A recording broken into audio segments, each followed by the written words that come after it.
গ্রীষ্মকাল না এলেও এখনই উত্তাল হয়ে উঠেছে বঙ্গোপসাগর। দক্ষিণ বঙ্গোপসাগরে কয়েকদিন আগেই সৃষ্টি হয়েছে লঘুচাপ। এটি ক্রমে এগিয়ে আসছে পশ্চিম দিকে। বুধবার আবহাওয়া অফিসের দেয়া পূর্বাভাস বলছে, অস্থায়ীভাবে আংশিক মেঘলা আকাশ সহ আজ শুষ্ক থাকতে পারে সারা দেশের আবহাওয়া। রাতের তাপমাত্রা প্রায় অপরিবর্তিত থাকতে পারে এবং সামান্য বাড়তে পারে দিনের তাপমাত্রা। এছাড়া আগামী 5 দিন সারা দেশের তাপমাত্রা বাড়তে পারে বলেও জানিয়েছে আবহাওয়া অফিস।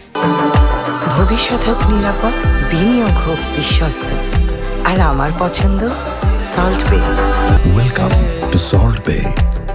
19 ফেব্রুয়ারি দেশে রাত এবং দিনের তাপমাত্রা প্রায় অপরিবর্তিত থাকতে পারে।